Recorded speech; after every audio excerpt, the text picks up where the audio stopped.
but did not know how to change it. A scientist in Tokyo read it and thought carefully about how it could apply to her research in biochemistry. She saw connections that the original author had not explicitly made, but that were somehow latent in the method itself, waiting to be discovered. She wrote in her notes the ways she thought it might work. A teenager in São Paulo borrowed a copy from a library and became completely obsessed with it. They read it multiple times, each time finding something new. They shared it with friends at school. They tried to apply it to their schoolwork and found it worked. A teacher in Stockholm read it and started to change how he taught his classes, using the underlying principles to structure his lessons in new ways, watching his students respond differently to the material. These were not coordinated responses. Nobody was telling these people to pay attention. Nobody had organized a campaign. They were not in contact with each other. They had no way of knowing that in other parts of the world, other people were reading the same pages and having similar moments of recognition. But they all read the same thing, and it sparked something in them, something they recognized as important even if they could not quite explain why. They started to write about it themselves. They started to share it with their colleagues and friends. They modified the method, improved it, adapted it to their own contexts and their own specific needs and circumstances. This is where the first real wave of consequence begins. It is not the original act anymore. It is what other people do with that act. The original author had sparked something, had lit a fire, but now other hands were shaping it, other minds were developing it, pushing it in directions the author had never imagined and might not have approved of. A man in Berlin combined the method with another technique he had learned from a completely different field and created something genuinely new that worked in ways neither approach alone could have worked. His insight was that the underlying principles were compatible with ideas from somewhere entirely unexpected. He spent months working on the combination, testing it, refining it. When he finally published his work, he cited the original book, but he also made it clear that he had taken it in a new direction. A group of students in Mumbai took the core idea and built an entire system around it that solved a local problem in an innovative way that was specific to their cultural context and their particular challenges. What worked in Tokyo or Berlin did not work exactly the same way in Mumbai, so they adapted it. They understood the underlying logic, and they bent it to fit their circumstances. They did not need permission from the original author. They did not ask for approval from the international experts. They did not send their work back to the original publisher to be validated and checked. They just saw something that worked and started to use it and improve it and make it their own, their contribution. Some of these adaptations were better than the original approach, more elegant, more efficient, more suited to the context they were applied in.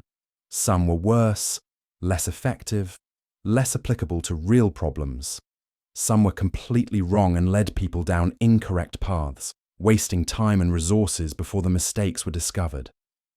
But all of them, even the failures, even the misunderstandings, even the incorrect applications, spread the ripples farther and faster than they could have traveled on their own. Each mistake taught someone something. Each wrong application led eventually to a better understanding. The method started to appear in academic journals, written by people in countries the author had never visited, who spoke languages the author did not speak, who worked in cultural contexts the author could not have imagined. Other researchers started to cite the original book. It became a reference point. It was the foundation for new research. Universities started to teach it as part of their curriculum. Grant agencies started to fund research projects specifically designed around the method. Doctoral students were writing dissertations based on it. The quiet work done in a garage years earlier was now shaping how hundreds of researchers and thousands of students around the world approached their work and their thinking. And each person who learned the method and used it added something to it, changed it slightly, pushed it in new directions. Each adaptation created new possibilities for further adaptation. The method was evolving as it spread, becoming something richer and more complex with every person who took it up and made it their own. But the ripples did not stay confined in the world of research and study. They started to spread to places that seemed completely separate and unrelated to the original context. A business consultant read about the method in a magazine article, almost by accident, while waiting for a meeting to start. The consultant read it quickly, and something clicked. They suddenly realized it could transform how companies worked, how they made decisions, how they structured their operations, how they solved problems, how they managed change. This was an insight that could reshape entire industries. The consultant started teaching it to corporate teams, first informally to people they knew, then more systematically. Suddenly there were workshops and seminars and training programs, bringing the method into the world of business and corporate management. Companies paid significant money to have consultants teach their employees how to think about problems using the framework they had read about in that old book. Workers in factories began to use the method in ways that nobody had originally intended, applying it to shop floor problems and quality control and work scheduling. Artists discovered quite by accident that the underlying principles could be applied to creative work. Musicians started to incorporate it into how they composed and arranged music. Designers started to use it to structure their design process. A film director read about it in a biography of another creative person and changed fundamentally how she directed her movies, how she worked with actors, how she structured the narrative. The method became a template for thinking about many different kinds of problems, a universal approach that could be adapted to almost anything. It was no longer tied to its original context. It had become a way of thinking, a fundamental approach to problem solving and understanding, a framework for approaching challenges in any field. Every adaptation, every use in a new context, every time someone applied it to something unexpected or surprising or previously considered impossible, created new ripples that spread outward in their own directions. Some of these ripples came back and strengthened the original method by proving its universality.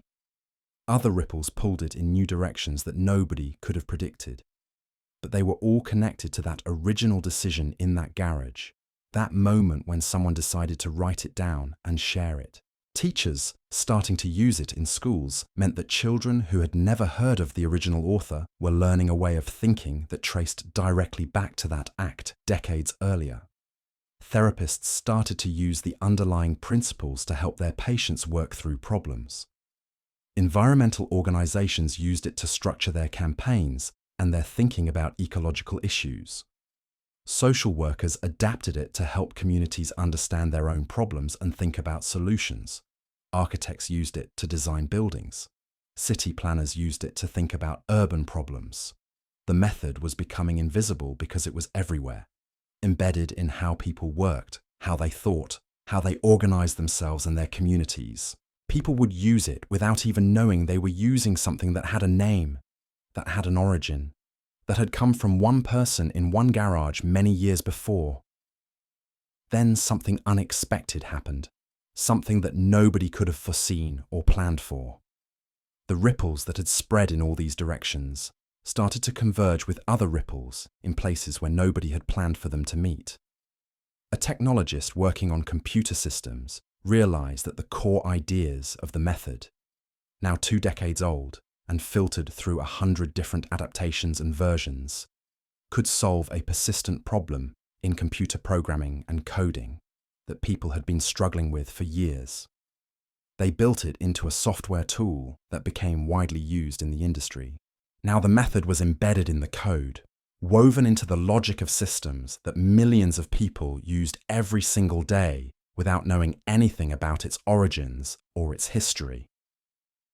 A policymaker struggling with how to reform an institution remembered reading about the method years ago in a magazine article in a waiting room, an article someone else had left behind.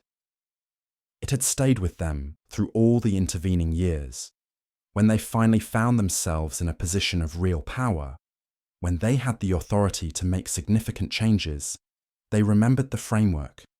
They used it as a foundation for creating new policies and restructuring how the organization worked, how it made decisions, how it allocated resources. Suddenly, the method that started in a garage was influencing how laws were written, how institutions were reformed, how government operated at multiple levels. Other policymakers heard about what this person had done and wanted to understand and use the same approach.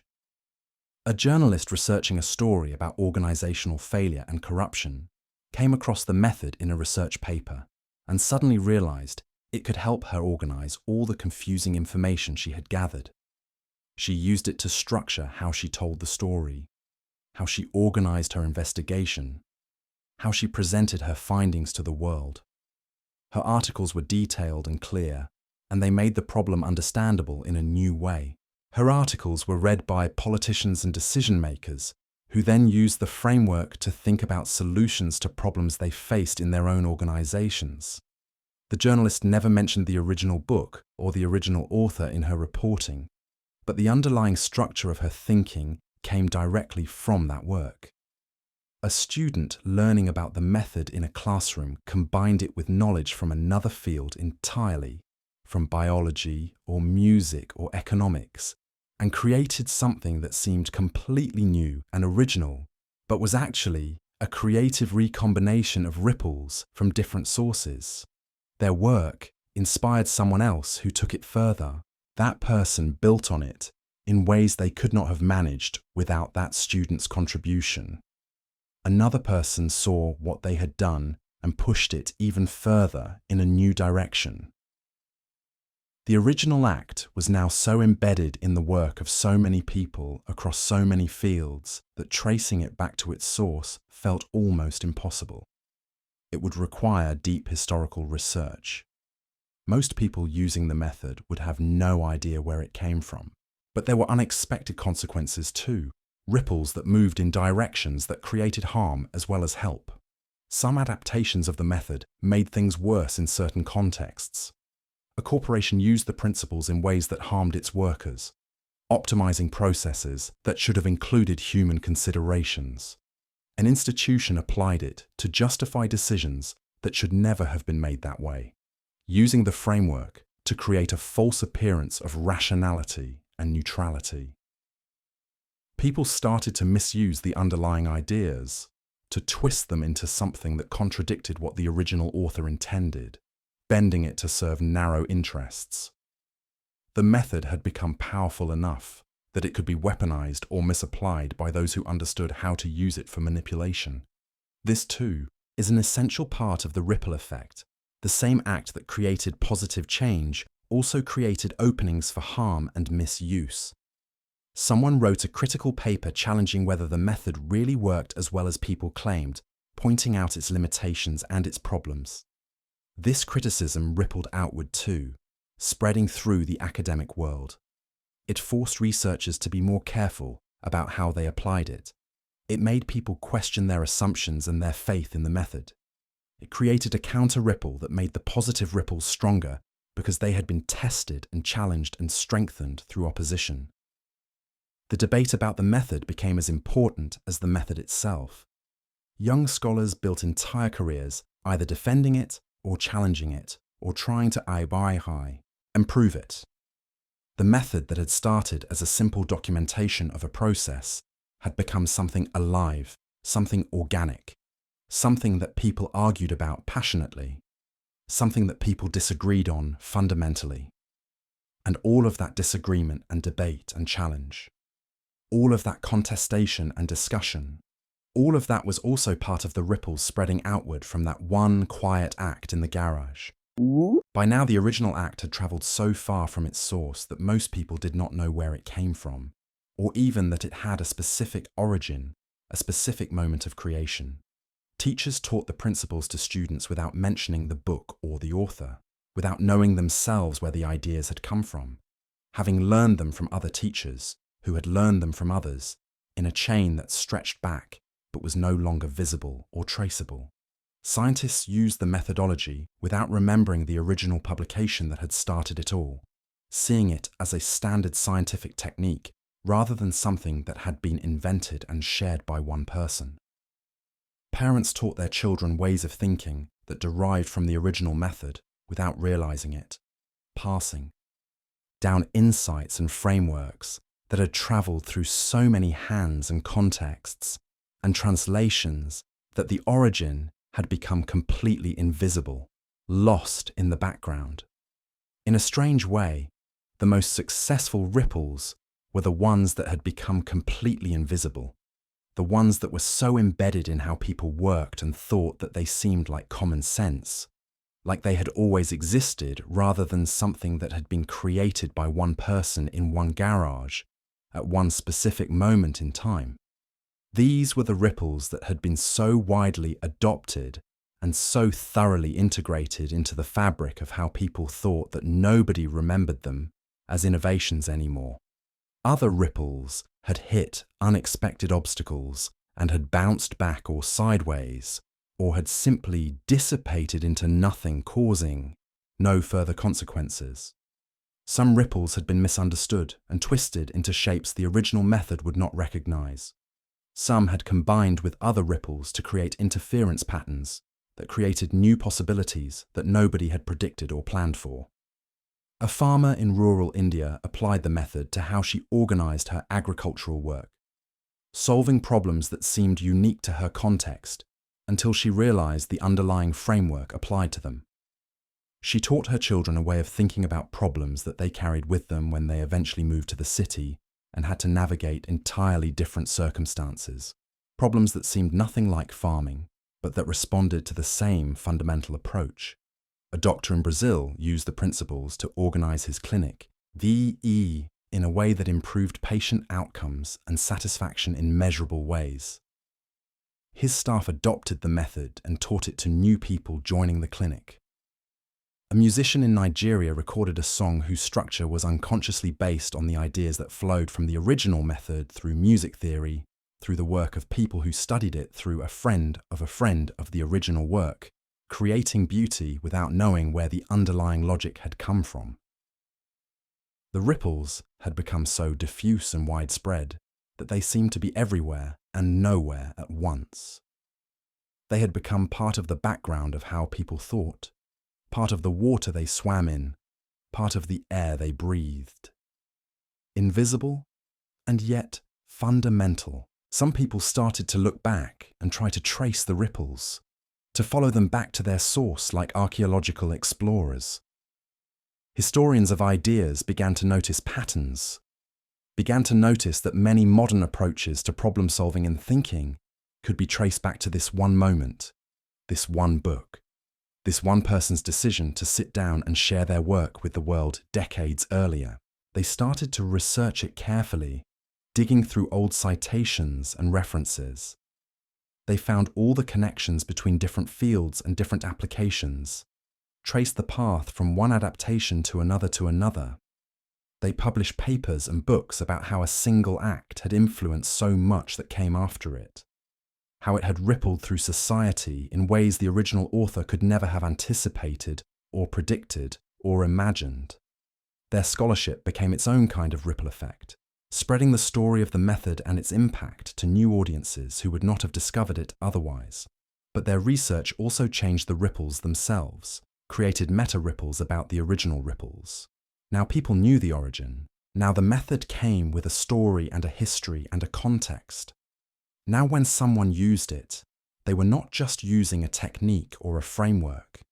They were participating in a narrative that stretched back decades, that connected them to all the other people who had used it before them, that made them part of a larger story. The act itself had been transformed by being studied and explained and traced and written about. The meaning had been changed by being made visible and explicit and analysed. And that change in meaning, that transformation of the method from invisible common sense back into something with a specific history and origin and a story to tell, that created new ripples of its own, new consequences that rippled forward into the future. People now understood that they were using something created by another person, something shared with intention, something that had travelled through time and space and many minds to reach them. And knowing that changed how they related to it, which in turn changed how they used it. The ripple effect continued, evolved, transformed as it moved forward through time. Decades pass, and the original act becomes something that is almost impossible to separate from the culture and the world itself.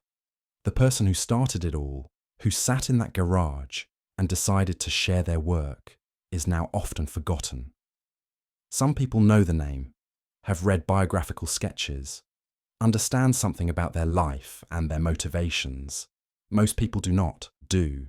They use the tools and the frameworks without ever knowing where they came from, without ever connecting what they are doing to that one decision made so long ago by one person. This is actually the most profound kind of legacy. It is not the kind that is famous or celebrated in the moment. It is the kind that becomes background, that becomes the water people swim in, that becomes so fundamental that people cannot imagine a world without it, even though they cannot remember a world with it either. But the ripples have not stopped moving. They are still moving. They are still creating consequences that branch outward into territories nobody could have predicted or anticipated. Sometimes those consequences are visible. A major technological advance occurs, and if you trace it back far enough, through all the layers of development and innovation and adaptation, you find threads that lead to the original method. A new social movement gains power and influence, and if you examine the underlying logic carefully, you can see the fingerprints of the original framework woven through it. A breakthrough in scientific understanding happens, and the researcher involved, when asked to explain their approach, describes a methodology that can be traced back through a chain of influence to that one original act. These visible consequences are important, and they matter deeply. They show the ways that one act can echo through decades and reshape human understanding and capability in profound ways. But there are also invisible consequences that are perhaps even more significant. A child grows up learning a way of thinking because it is woven into the educational system they are part of. That way of thinking becomes how they approach all of life, how they solve problems, how they make decisions, how they relate to other people. They will never know where it came from. They will never connect it to the original source, but it shapes who they become. They grow up and become an adult who approaches their work and their life with a framework that they absorbed almost through osmosis, through years of living in a culture that had already integrated the principles of the original method into its basic operating procedures. They have children of their own and teach them the same way of thinking, pass on the same frameworks, shape them in the same way that they were shaped. The ripples have now reached into generations that are separated from the original act by 70 or 80 or 90 years. The genetic line of influence has become so long and so indirect that there is no way to trace it back. It is invisible. It is woven into the fabric. It is part of the foundation of how these people think and act and live without them having any conscious awareness of it. The long-term transformations that result from a single act are often invisible in this way. They are not dramatic breakthroughs that make headlines. They are slow, steady shifts in how people approach problems and how they understand the world. They are the accumulation of millions of small decisions made by millions of people, each decision influenced in some small way by the original act and all of its subsequent adaptations and reinterpretations. A student becomes a teacher because of something they learned, something that derived ultimately from the original method, even though they do not know it. They teach it to their students, pass it on, shape how those students think. Some of those students go into fields that seem completely unrelated to where the original method started. They apply the underlying framework to their new contexts, and it works in ways that surprise them. It works because the framework is not actually specific to any one domain. It is a way of organizing thought itself. It is a way of approaching problems and challenges that has no natural boundaries or limitations. It can be applied to anything because it addresses something fundamental about how humans process information and solve problems and create understanding. The principles are universal, even though the original method began in a specific place and a specific time with a specific problem that it was designed to solve.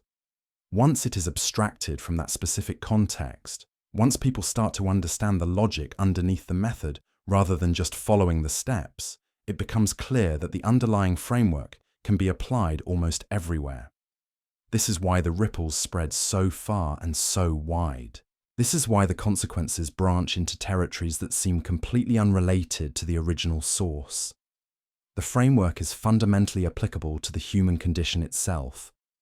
It speaks to something deep about the way people naturally want to organize their thinking when they are given permission to step back and think about it carefully. It reflects how human beings actually work when they are not constrained by tradition or habit or the way things have always been done. That is its power.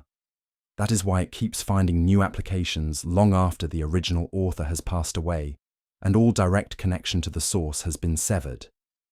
Over time, as generations pass, and as the method becomes more and more integrated into how people think, something else happens. People start to forget that it was ever different.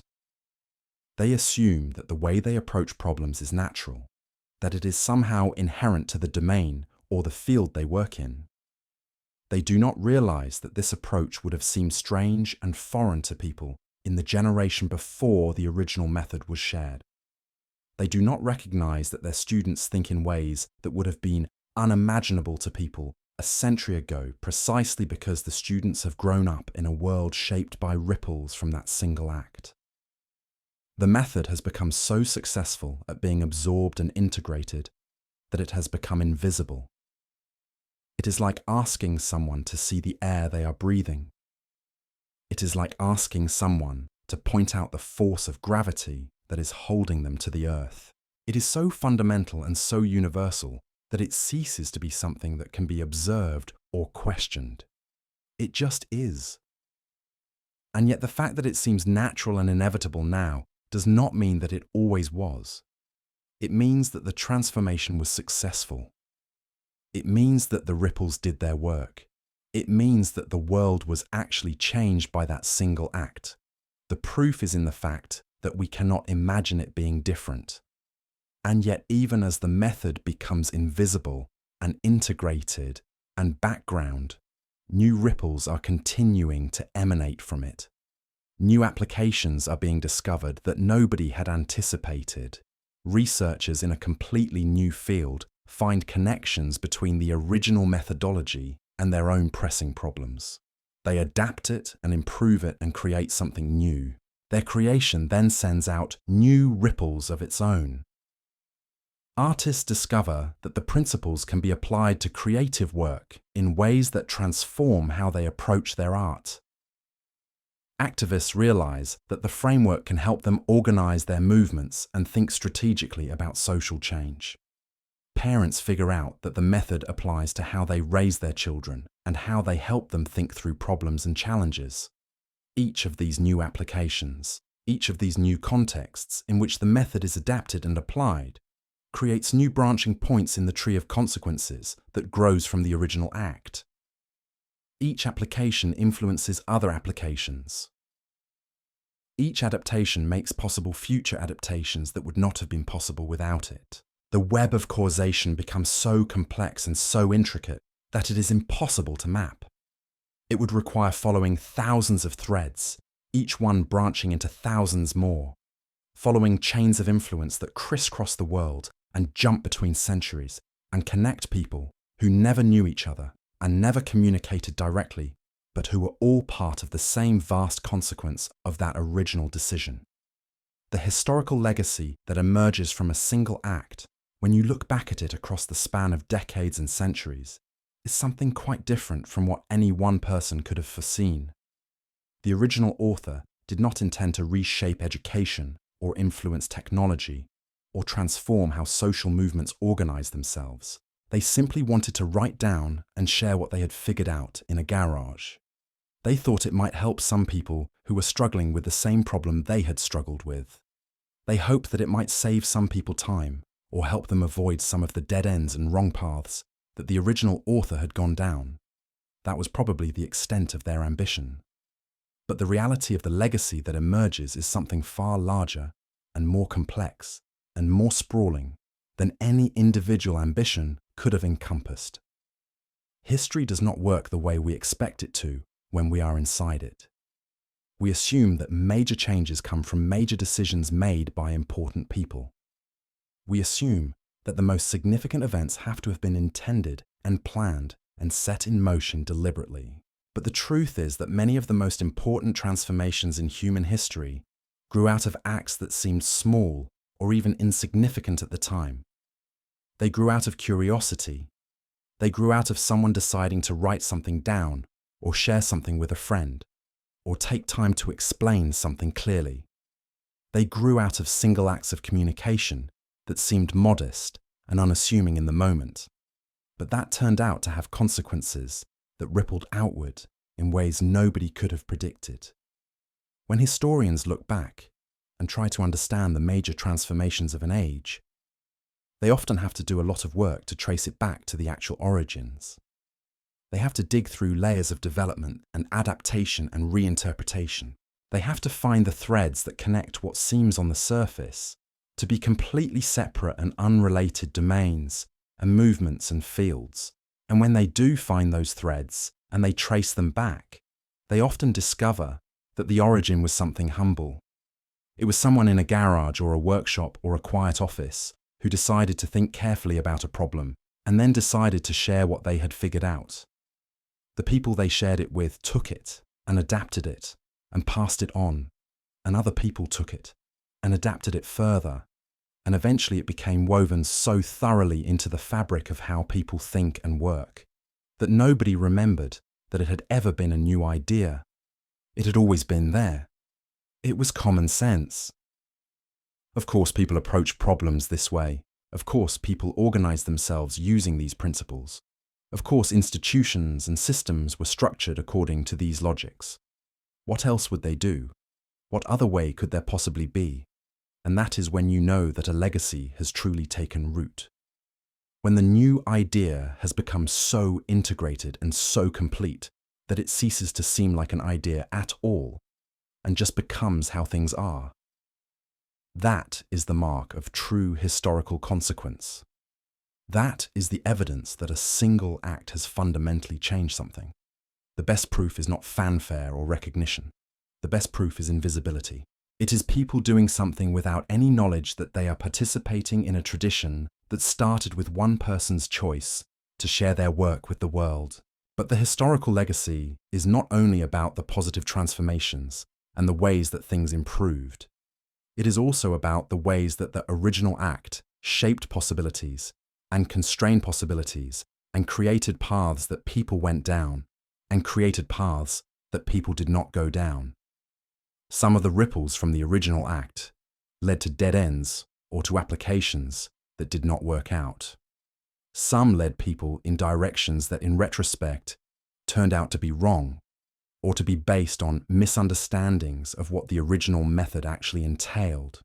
Some people took the principles and twisted them or distorted them in ways that served purposes that were destructive or harmful. The historical legacy includes all of this. It includes the mistakes and the dead ends and the misapplications and the WWEAI is that power was used to shape what the method became. It includes the fact that certain applications thrived because they had institutional support or because they aligned with existing power structures, while other applications withered because they lacked support or because they challenged existing arrangements. The legacy is more complex and more morally ambiguous than a simple story of one good idea spreading outward and making the world better. It is a story of an act that created possibilities and that also foreclosed other possibilities, that lifted some things up and that cast other things into shadow. It is a story that includes both the triumphs and the tragedies that flowed from that original decision to share a discovery with the world. But in the modern era, when we look back at the ripple effects of single acts from decades or centuries ago, we can see them more clearly because we have distance. We can trace the paths they took. We can see where they led. We can understand the ways that one decision branched into thousands of consequences. We can see the people whose lives were shaped by ripples that came from acts they never knew about. We can see the institutions that were transformed. We can see the fields of knowledge that were revolutionized. We can measure the impact in ways that would have been impossible for the original person who made the act to imagine. But this ability to see clearly is also a luxury that we have, because we are far enough away that the consequences are visible. If we were living in the immediate aftermath of the original act, if we were the person in the garage watching their work being published, we would have no idea what was about to unfold. We would hope for the best. We would hope that it might help someone, but we would not know. We could not know. The future is always invisible to the people who create the moments that will shape it. They are always flying blind, trusting that what they are putting into the world matters, even though they have no way to confirm that it does. They are always taking a leap of faith. And sometimes that leap of faith turns out to have been exactly the right thing to do at exactly the right moment. The stars align. The conditions are right. The idea meets the need. The audience is ready to receive it. The culture is prepared to absorb it. And the consequences ripple outward from there, moving through the world in ways that nobody could have anticipated or planned for. This is the mystery of historical consequence. We cannot know when our acts will matter. We can only know that they might. And yet knowing this history, knowing these stories about how single acts have rippled outward and transformed the world, changes how we think about our own acts in our own present moment. We are constantly making acts. We are constantly making decisions. We are constantly doing small things that we do not think much about. We are writing emails and having conversations and sharing ideas and making small choices about how to approach problems. We are creating things and putting them out into the world. We are speaking up or staying silent. We are choosing to do something or choosing not to do it. All of these small acts are constantly rippling outward. They are affecting other people. They are shaping futures that we will never see. They are creating possibilities for people we will never meet that will grow out of things we do today. Some of those ripples will be small and local and will affect only the people immediately around us. Some of those ripples will be large and will spread outward across great distances and great spans of time. Some of them will be positive and constructive and will make things better. Some of them will be negative or harmful, or will take things in directions we would not have wanted. We cannot know which is which. We cannot predict or control the consequences of our acts. But we can know that our acts matter. We can know that what we do today is becoming part of the foundation upon which the future is being built. We are all constantly creating the world that will exist after we are gone. And understanding that, truly grasping it, understanding that every single thing we do sends ripples outward that we will never fully see or understand, that changes how we move through the world. It makes us more careful. It makes us more thoughtful. It makes us more aware of the weight and significance of even the smallest choices we make. In the modern world, with the technologies that we have available to us, the ripples from single acts can spread much faster and much further than they could in the past. A piece of writing that one person puts on the internet can reach thousands of people in a single day. It can inspire other people to create things. It can start conversations and debates. It can spark movements. It can change how people think about issues or problems that they care about. The barrier to communication has fallen. The barrier to sharing ideas has crumbled. Almost anyone can create something and put it out into the world and hope that it reaches people and that it matters to them. This is a profound change from the way things worked decades ago. In the past, sharing an idea required going through institutio, NS, and gatekeepers. It required convincing publishers or broadcasters that your idea was worth sharing. Most ideas never made it past those gatekeepers. Most people never got the chance to share what they had figured out with anyone beyond their immediate circle. Now, almost anyone can share almost anything with potentially anyone else in the world. The question of which ideas reach which people and which ideas have impact and which ideas create ripples that spread widely has become much more complex and much more unpredictable. The old gatekeepers no longer have complete control over what gets said and what does not get said. New voices can emerge. New ideas can find audiences directly. The landscape has transformed. A person in a garage somewhere can put their discovery online and it can be seen by someone on the other side of the world within hours. That person can adapt it and build on it and create something new. They can share their adaptation immediately. A third person sees it and takes it further. The cycle of creation and adaptation and sharing that once took years or decades now happens at the speed of digital communication. The ripples move faster. The branching of consequences accelerates. The web of influence becomes more densely packed and more intricately woven than it ever was before. Social media and the internet and all of the modern technologies of communication have created new landscapes for ripples to spread across. An idea can go viral. It can be shared by millions of people within hours. It can inspire a movement. It can change how people think about something fundamental. But these same technologies also mean that ideas can spread that are wrong or harmful or incomplete. They can spread without being properly understood. They can be twisted and distorted as they spread. They can be weaponized. The same tools that allow a person to share their carefully thought through insights with the world also allow anyone to spread misinformation or to use communication in ways that are destructive. The ripples that spread through modern media are not always positive. They are not always constructive. They are not always things that we should be proud of, but they are still ripples. They are still consequences of single acts of communication. They are still reshaping the world and creating possibilities and foreclosing possibilities and affecting the lives of people around the world. The speed and scale have changed.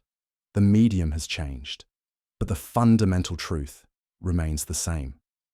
What we put into the world matters. It travels. It affects others. It creates consequences that we will never fully understand. The continuing ripples from acts in the past are still unfolding. The method that began in that garage decades ago is still creating consequences. It is still spreading to new contexts and new fields and new parts of the world. It is still being adapted and transformed and improved. It is still shaping how people think and work and live. And it is no longer the same method that the original author created. It has been changed and evolved and combined with other ideas to create something new. It is a living thing now, something that grows and changes and develops as it moves through the world. People add to it. People subtract from it. People twist it and distort it and improve it. The original act was the seed, but what has grown from that seed is something that belongs now to everyone who has touched it and worked with it and shaped it. It has taken on a life of its own. The ripples do not stop. They just keep moving outward, creating new consequences, affecting new lives, reshaping the world in ways that we can only partially see and that we will only fully understand long after we are gone. This is the nature of historical consequence. This is how the world actually changes, not through grand proclamations or dramatic events, but through the slow, steady movement of ripples outward from single acts of creation and communication and sharing. One person decides to think clearly about a problem and to write it down and to share it. That act sends out ripples. Those ripples move through the world. They inspire other people. They create new possibilities. They shape how others think and work and live. Decades or centuries later, people are doing things and they're inking in ways and approaching problems using frameworks that they have no idea originated in that single act. But they are still, in a very real way, still part of the consequence of that one person's decision to share their work. They are still swimming in the ripples that started so long ago. And they are creating new ripples of their own, ripples that will continue long after they are gone, ripples that will affect people and events and possibilities that we cannot imagine. This is how the world works. This is how human beings shape the future. Not always intentionally, not always grandly, but constantly, through small acts, through moments of communication and sharing, through the decision to put something into the world and trust that it matters. We are all part of this great chain of consequence. We are all recipients of ripples from people who came before us. And we are all creators of ripples that will affect people who come after us. The act itself is everything. The act is how we leave our mark on history.